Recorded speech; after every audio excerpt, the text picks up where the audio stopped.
Long before most places in North America were even on the map, New Orleans was already infamous for being the place to go for music, dancing, and having an all-around good time. Hey, it's Katie Momo, and I'm so excited to have you join me on my New Orleans travel guide as I bring you through some of the awesome things you can do here in the city. So let's get going. Just like how most people come to New Orleans for one reason, and often it's to party, I came for a big reason too. The music. It's incredible. You can ask my friend Louis Armstrong here right behind me all about it.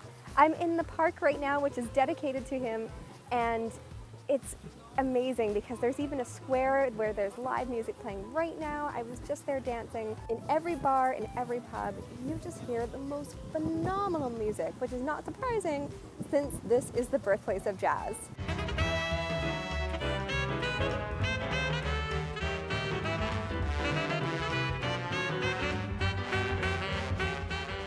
So we're leaving Louis Armstrong Park to go back to the original part of the city, the French Quarter, which is where most of us travelers hang out.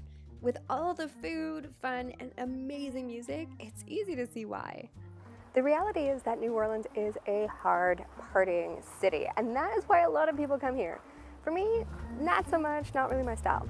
But you can't really get away from the fact that this is party central, and some parts of town are kind of an assault to the senses. Like, I gotta be real. There's a lot of places that smell like pee. Not so good. But partying is part of New Orleans history as much as the Mississippi herself.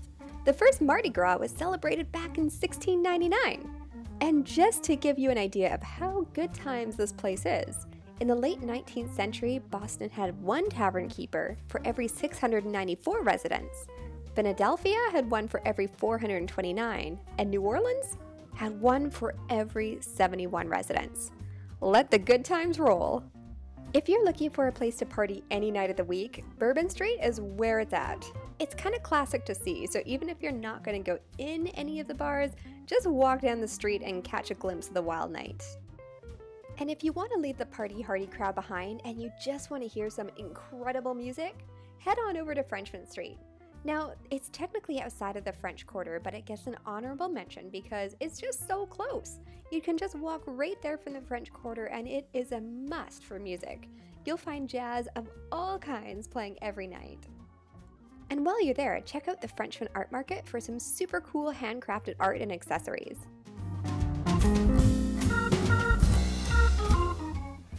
I'm here in the beautiful Jackson Square just as it's starting to rain, but before I pick up my umbrella, right behind me is the Cabildo. I'll show you a little bit about that museum coming up, and then there's also the Louisiana State Museum, which is another fantastic museum. It covers Hurricane Katrina and also talks about the history of Mardi Gras, which is way more in-depth than I could have ever thought. So I totally recommend these two museums. Because they're government run, they're actually really inexpensive at the time of filming. They're each $6 and totally worth a trip for the afternoon.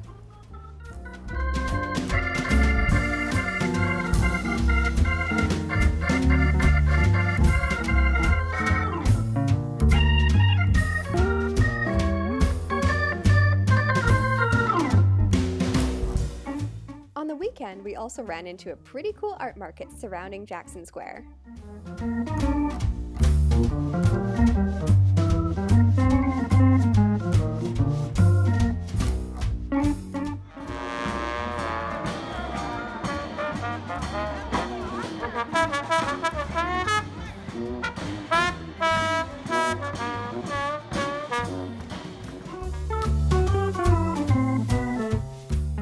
Right now I'm in the Cabildo, which is a state museum about the history of Louisiana, but was also a super important place in history because this is where the Louisiana Purchase was signed, officially transferring Louisiana from France to the United States. And if you can see right outside, I'm going to show you through the windows here, that is where you'll see the Park Jackson Square, which is also famous for the same reason.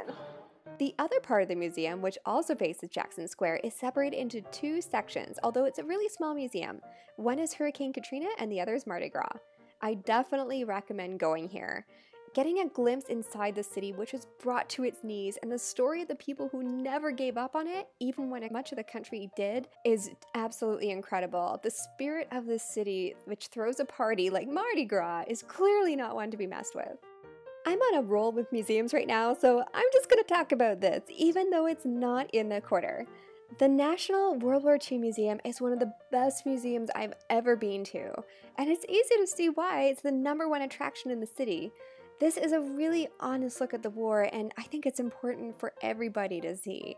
And it touches on issues you don't hear about in most history books, so I get that this may not be the most uplifting part of your trip, but man, will it ever stick with you, and I think it's really, really powerful to see.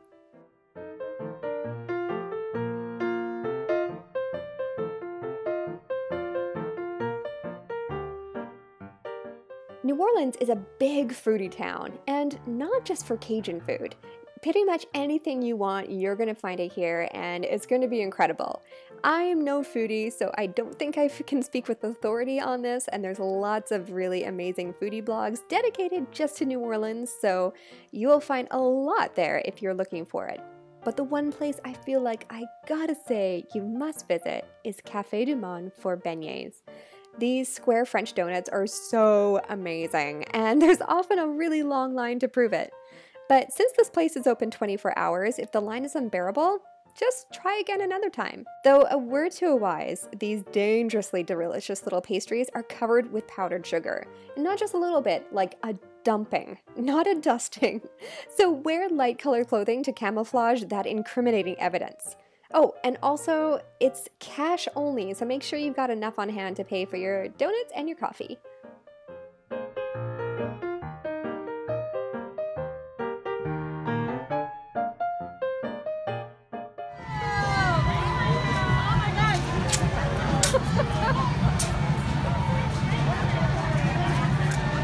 Must take hours to clean. Well, I have no idea what that was about. I don't know if that happens every Saturday or if there was something that we don't know about. But anyway, parade happened and we're all beated up. We're officially looking part of like we're part of the New Orleans party crowd. I didn't show my boobs. No, you didn't. Neither did I, just for the record. Neither did I. Now the new challenge is don't slip on the beads. There is another parade.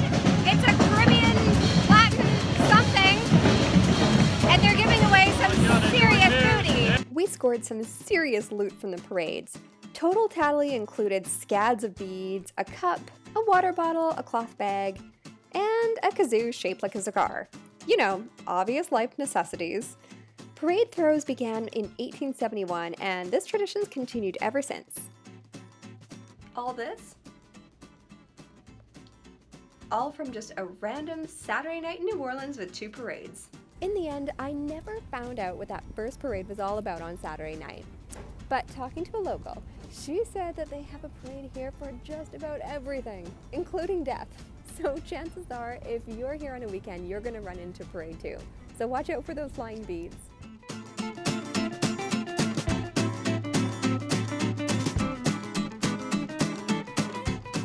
When most of us think of New Orleans, we typically think of French. There's the French Quarter, most of the street names here are French, you can't even throw a dart without hitting a fleur-de-lis. So it's normal that we think of that. But in reality, New Orleans is a mixture of cultures, so many different ones, and one that had the biggest influence here were the Spanish, because they actually had control for 39 years. Now that's just a teeny tiny blip on the radar of history, but it made a massive impact to this area because they were all about the ports. So they made New Orleans the busiest port in the northern Gulf of Mexico, which really put it on the map. And even a lot of the beautiful buildings that we see here in the French Quarter, they're thought to be more of Spanish design than French.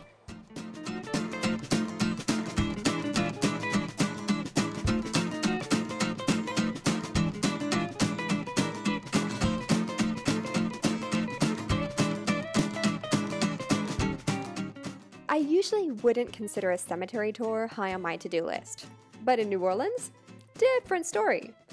St. Louis Cemetery No. 1 is probably the most interesting, but you can only enter this one with a tour guide. The history behind these cemeteries is so fascinating that it's absolutely worth getting that tour inside, because you want to get a scoop of all the burial practices and history of these tombs, and also hear a bit about the famous residents, both current and future. Here we go, the streetcar is heading our way, and this has been an icon of New Orleans transit since the early 19th century. We even have the longest continuously running streetcar track in the entire world.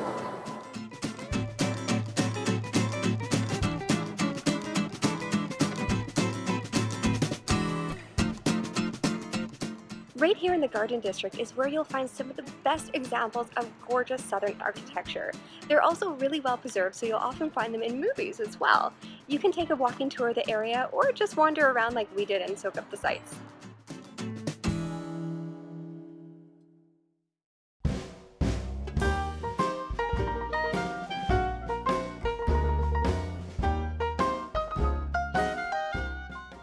So New Orleans is surrounded by water, and what makes this tricky is that about 65% of the actual land of the city is below sea level, and it's sinking. So this has provided some tricky challenges in this area. So to combat the flooding that has happened for ages, they've developed a series of levees and water walls, like they have doors that shut to try and prevent the water from flooding. But when they first started building these levees, the problem is they were able to keep the water out, but they also kept the rainwater in. So now they've created a whole bunch of channels and pumps to get the water out of the city. And if you think back to Hurricane Katrina back in 2005, they had so much flooding. About 80% of the city ended up underwater because of the floods. And that's because a number of the levees were breached. And there's even tours that you can go on now to see the areas that were hit the hardest during the hurricane.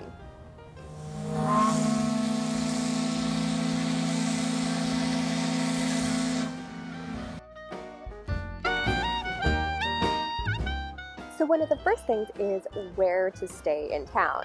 I recommend not staying in the French Quarter just because it's party town there. If you stay just outside of it, then you get access to everything you want to see, but you don't have to necessarily live in the party all night long. So how do you get around town? I found the fastest is by far walking because the roads are pretty congested. However, as a local told us, them cars don't stop, and it is true. We saw so many people. We had a few incidents ourselves where people just about got plowed over in the traffic. So be super careful because the cars really don't stop. They don't care if it's a crosswalk or if you have the walk sign. Doesn't matter, just look out for yourself, okay? If you want to do transit, we got a 5-day transit pass and it's been great. You can buy it directly off of their mobile app, which is super awesome. You don't have to go and make change or buy tickets or anything. You buy it straight from the app, so I'll put the link in the comments. And that was super easy to get around. And I think it includes everything except the ferries, the pass that we got, and it was like 5 days for around $15. So it was really good. And that includes the cute little streetcars as well. If you want door-to-door service, of course you can try Lyft, but again, it's so congested here most of the time that it might not be a huge benefit. So if it's more the case of you just don't want to walk anymore, that might be the best way, but it could take you a while just because there is a lot of traffic. One thing about New Orleans is that it gets so hot in the middle of the day, like, oh my God, stifling. So what I recommend doing is going out in the morning if you want to, do something outside, and then go indoors for the middle of the day. Like, there's so many great museums here, whether you're into history, art, animals, there's tons of stuff to do here, which is awesome because in the middle of the day, oh my gosh, you probably don't want to be outside. So find a museum, take a siesta, go for a dip in the pool in the middle of the day, and then go back out in the evening when it's cooler. So it rains a lot here in New Orleans, and even more than some really famous soggy cities like Seattle. I think that's because here you tend to get that like torrential rainfall instead of the endless drizzle like in the West Coast. So be prepared. There's a lot of places that sell umbrellas and ponchos because, man, We've gotten wet on this trip, and it's my last day. I'm trying to stay as dry as possible, so I've got my umbrella and doing what we can. But yeah, reality is if you're here for any length of time, you're probably gonna get wet. As you can see, I was not kidding about the torrential rainfall that just comes out of nowhere. So be sure to have your umbrella, because when it picks up, man, you are gonna get soaked. It is aggressive.